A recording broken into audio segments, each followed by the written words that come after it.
पिछले पार्ट में हमने देखा कि क्रोम और राइडो की लड़ाई चल रही होती है और क्रोम अपने एक हाथ को शेप शिफ्टर के हाथ में बदलकर राइडो पर अटैक करता है, जिसकी एक ही स्ट्राइक से राइडो खत्म हो जाता है। फिर सैली और क्रोम मिलकर जेफ पर अटैक करने वाले होते हैं, पर जेफ अपने मुंह से जहरीली गैस निकालकर पूरे चर्च में फैला देता है और पास की ही एक खिड़की को तोड़कर उसमें से कूदकर भाग जाता है। और फिर क्रोम और सैली चर्च से बाहर आ जाते हैं। तो क्रोम सोचता है अब मुझे लेवल अप करना है, इसलिए मुझे जल्दी ही हॉल ऑफ डिजास्टर को ढूंढना होगा ताकि मैं वहां मौजूद हाई लेवल मॉन्स्टर्स को हराकर जल्दी से लेवल अप कर पाऊं। इस पार्ट की शुरुआत में हम देखते हैं कि जेफ इविल ड्रैगन्स के हाइड आउट पर चला जाता है और वहां एक आदमी से कह रहा होता है, गारलोड शामा, मेरे पास आपको देने के लिए एक रिपोर्ट है। जब हम स्लेव हंट कर रहे थे उसी वक्त किसी ने आकर हमसे झगड़ा किया और राइडो को भी मार दिया है, और ये सब करने वाला क्रोम नाम का एक घमंडी लड़का है। इसलिए हमें अपनी फुल फोर्स के साथ वापस जाकर उसे सजा देनी चाहिए। और मन में सोचता है क्रोम, वैसे तो वो सच में एक कैपेबल बच्चा है, लेकिन इस बार उसने अपनी मौत को बुलाया है और वो अपने इस काम के लिए बहुत पछताने वाला है। तो गैलरोड कहता है, तो तुम वहां से भाग आए जैसे ही तुम्हारा साथी मारा गया। तुम्हें क्या लगता है ये एक अच्छी बात है? और फिर एक इविल लुक के साथ कहता है, हे जेफ, मैं तुझे कैसा दिख रहा हूँ? और फिर हमें पता चलता है कि वो इविल ड्रैगन्स का बॉस होता है। उसे देखकर जेफ घबराते हुए कहता है, वैसे आप सच में बहुत ही अमेजिंग है और एक इंस्पायरिंग पर्सन है। तभी गैलरोड अपनी जाइंट एक्स को जेफ के साइड में डालता है और गुस्से से कहता है, मुझे नहीं लगता कि ये एक सही पर्सन था। सही पर्सन तो ये रहेगा कि तुझे मुझसे ज्यादा डर लगता है या फिर उस बच्चे से जिसका नाम क्रोम है। ये सुनकर जेफ बहुत ज्यादा घबरा जाता है और कहता है, ऑफ कोर्स, मैं सबसे ज्यादा सिर्फ आपसे ही डरता हूँ गैलरोड सामा। फिर गैलरोड जेफ से गुस्से में कहता है, तेरे जैसों की वजह से हमारे इविल ड्रैगन्स का नाम खराब होता जा रहा है। अगर तूने ऐसी गलती दोबारा की तो मैं खुद तुझे मारूंगा। तो जेफ गैलरोड को इतने गुस्से में देखकर कहता है, जी बॉस, आगे से ऐसी गलती नहीं होगी, मुझे इस बार माफ कर दीजिए। और जेफ गैलरोड के खतरनाक लुक को देखकर सोचता है, गैलरोड सामा बहुत ज्यादा ताकतवर है, क्योंकि वो अपनी ताकत बढ़ाने के लिए बहुत ही ब्रूटल मेथड्स अपनाते हैं और उनके पास बहुत ज्यादा ताकतवर स्किल्स हैं। उन्हें तो यहाँ ओडफील्ड का मॉन्स्टर कहते हैं और वैसे उन्हें भी ये नाम बहुत पसंद है और वो मुझे सच में मार देगा अगर मैंने ऐसा दोबारा होने दिया तो। और फिर हम देखते हैं कि गैलरोड अपने सिंहासन पर वापस बैठकर कहता है, चलो अब बात करते हैं कैनेला की। हाँ तो कैनेला, मुझे बताओ कि तुमने हॉल ऑफ डिजास्टर के गार्ड्स के नंबर्स को कम क्यों कर दिया? क्या मैंने तुम्हें इसकी परमिशन दी थी? और हम देखते हैं कि इविल ड्रैगन की टॉप ब्रास कैनेला सामने खड़ी होती है और वो कोई जवाब नहीं देती। तो गैलरोड उसे गुस्से से कहता है, क्या तुम मुझे आंसर देने वाली हो कि नहीं? अगर तुम उस जगह को अपने अंडर कंट्रोल नहीं रख सकती तो ये तुम्हारे लिए बहुत दर्दनाक होगा। तो कैनेला कहती है, बॉस, मेरे सामने और भी बहुत सी इमरजेंसियां आ गई थी, इसलिए मैं पहले उन पर ध्यान देना चाहती थी। ऐसा लग रहा है कि किंगडम्स के नाइट्स ने यहाँ पे हुई सारी मिस्टेक्स को देख लिया है और उन्हें यहाँ टाउन में स्पॉट किया गया है। वैसे हमने यहाँ कुछ लोगों को तो देख लिया है, लेकिन हो सकता है कि यहाँ और भी नाइट्स मौजूद हो। मैं तो बस उन नाइट्स को ही इन्वेस्टिगेट करने में लगी हुई थी, इसीलिए मुझे और गार्ड की जरूरत पड़ी। तो गैलरोड कहता है, क्या ये नाइट्स यहाँ पर कैसे आ गए? और फिर हंसते हुए कहता है, अगर इन्होंने मेरे लिए कोई मुसीबत खड़ी करने की कोशिश की तो फिर मेरे पास और कोई रास्ता नहीं रहेगा, मुझे इन्हें सबक सिखाना ही पड़ेगा, जैसा कि हम करते हैं। तो कैनेला कहती है, मुझे पता है कि आप कैसा महसूस कर रहे हैं, लेकिन ये कोई अच्छा आइडिया नहीं होगा कि हम सारे उन पर टूट पड़े। अभी ये पता नहीं है कि वो हमारे पीछे है या फिर होल ऑफ डिजास्टर को इन्वेस्टिगेट करने आए हैं। मुझे कुछ समय और दो ताकि मैं ये फिगर आउट कर पाऊँ कि वो आखिरकार चाहते क्या है। और फिर हमें क्रोम एक छत पर खड़ा हुआ दिखाई देता है जो कि चारों ओर टाउन में कुछ देख रहा होता है और कहता है नॉर्थ ऑफ द सिटी। और वो टाउन के नॉर्थ में देखकर चौंक जाता है और कहता है मुझे नहीं लगा था कि होल ऑफ डिजास्टर को ढूंढना इतना आसान काम होगा।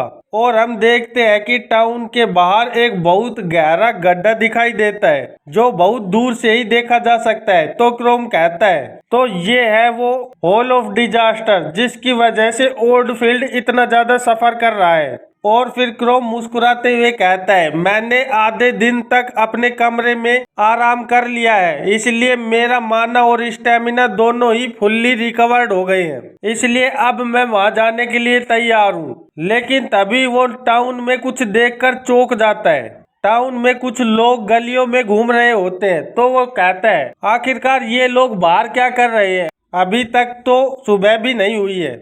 और तभी क्रोम देखता है कि एक मॉन्स्टर अपने हाथ में एक फायरबॉल बनाकर अटैक कर रहा होता है और वो अपनी फायरबॉल को एक घर की ओर फेंकता है जिससे वहां बहुत बड़ा ब्लास्ट हो जाता है। और उस तबाही से लोग बचते हुए भागते हुए कहते हैं मॉन्स्टर डंजन से बाहर आ गए हैं, क्या यहाँ हमें बचाने वाला कोई नहीं है, कोई तो हमारी मदद करो और इन मॉन्स्टर्स से फाइट करके इन्हें हराओ, नहीं तो हम इन मॉन्स्टर्स के हाथों मारे जाएंगे।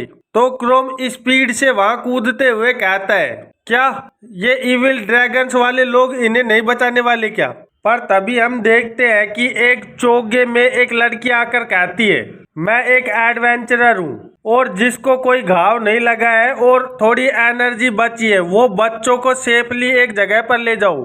तभी वहां मौजूद एक पर्सन कहता है मैं भी इन्हें प्रोटेक्ट करने में तुम्हारी मदद करता हूँ। और तभी हम देखते हैं कि मॉन्स्टर दोबारा से फायरबॉल बनाकर अटैक करने के लिए तैयार हो जाता है और उसे अटैक करते देख उस आदमी के पसीने छूट जाते हैं और वो अपना मुंह ढक लेता है। तभी हम देखते हैं कि वो चोगे वाली लड़की आकर होली मैजिक शील्ड बना देती है और उस फायर बॉल को रोक लेती है और फिर अपनी तलवार को बाहर निकालकर उस मॉन्स्टर पर अटैक कर देती है। तो अचानक अटैक होने की वजह से मॉन्स्टर भी पीछे हट जाता है और गुस्से से उसे घूरने लगता है। तो वो लड़की अपने चेहरे से चोगा हटाते हुए उस आदमी को कहती है तुम यहाँ मेरे कोई काम नहीं आओगे, इसलिए थोड़ा पीछे हट जाओ ताकि तुम्हें चोट न लगे। और इधर क्रोम छत पर ही खड़ा खड़ा सोच रहा होता है मुझे नहीं लगता कि इनमें से किसी ने मुझे नोटिस किया है। तभी वो मॉन्स्टर चौंक कर पीछे देखता है और हमारा हीरो क्रोम अपनी हीरोटिक एंट्री लेकर अपनी तलवार से उस मॉन्स्टर पर अटैक कर देता है। और अचानक हुए इस अटैक की वजह से वो लड़की भी चौंकते हुए उस ओर देखती है। तो क्रोम कहता है मैं तुम्हारी इसमें मदद करता हूँ और हम साथ में मिलकर इन मॉन्स्टर्स को हरा देते हैं। तो वो लड़की उस मॉन्स्टर को देखती है जिसके सीने पर बहुत बड़ा तलवार का कट लगा हुआ होता है और वो अपने मन में सोचती है इसने एक होल ऑफ डिजास्टर के इतने खतरनाक मॉन्स्टर को इतना ज्यादा घायल कर दिया। मुझे नहीं पता था कि अभी भी टाउन में इतने स्ट्रॉन्ग एडवेंचरर बचे हुए हैं। ये वैसे दिखने में तो नहीं लगता पर हो सकता है कि ये भी इविल ड्रैगन्स का पार्ट हो। पर पहले इस मॉन्स्टर पर ध्यान देती हूँ ताकि ये और ज्यादा तबाही टाउन में ना फैला पाए और इसे रोक ले। और इधर क्रोम मॉन्स्टर पर दोबारा से वार करने के लिए आगे बढ़ता है पर मॉन्स्टर अपने हाथ के पंजे से उसकी तलवार को रोक लेता है और तभी वो लड़की अपनी तलवार में होली एनर्जी डाल देती है जिससे उसकी स्वार्ड होली स्वार्ड बन जाती है। तो क्रोम ये देखकर चौंकते हुए सोचता है ये तो जैसे राइडो ने अपनी तलवार को थंडर स्वार्ड बनाया था ऐसे ही इसने अपनी तलवार को होली स्वार्ड बना दिया है। वैसे होली एट्रीब्यूट मॉन्स्टर्स के इविल माना पर बहुत ज्यादा काम करता है और उस होली स्वार्ड की एनर्जी को महसूस कर वो मॉन्स्टर भी डर से कांपने लगता है। पर तभी वो लड़की उस पर एक खतरनाक स्लैश अटैक करती है जिससे उस मॉन्स्टर के 2 टुकड़े हो जाते हैं और उस मॉन्स्टर के 2 टुकड़े जमीन पर गिरने लगते हैं। ये देखकर क्रोम सोचता है सच में ये कितनी ज्यादा ताकतवर है। और होली एट्रीब्यूट बहुत ही एफिशिएंसी के साथ मॉन्स्टर्स पर काम करता है और साथ में ये इम्प्योर माना जैसे डेविल्स और अनडेड पे भी बहुत ज्यादा खतरनाक तरीके से काम करता है। अगर मैंने इसके सामने केयरलेसली अप्रोच किया तो हो सकता है कि ये मुझे भी प्योरीफाई कर दे, मतलब कि मेरा भी काम खत्म कर दे। और उस मॉन्स्टर को मरा हुआ देखकर टाउन के लोग खुशी मनाते हुए कहते हैं इस लेडी ने एक ही झटके में मॉन्स्टर को संभाल लिया, सच में कितनी ज्यादा ताकतवर है और इसकी स्किल्स वो तो लाजवाब है। और एक पर्सन आकर उस लड़की से कहता है मैंने तुम्हें पहले यहाँ कभी टाउन में नहीं देखा, क्या तुम एक ट्रैवलर हो? पर वो लड़की उसकी कोई बात का जवाब नहीं देती और मन में सोचती है स्ट्रेंज, होली माना और इविल माना के बीच एक तरह का अट्रैक्शन होता है और मैंने यहाँ जब अपनी तलवार में होली एनर्जी भरी थी तो मेरी स्वाड इस आदमी की ओर अट्रैक्ट हो रही थी। आखिरकार ऐसा कैसे हो सकता है? क्या ये भी एक मॉन्स्टर है या फिर इसके अंदर कोई इविल एनर्जी है?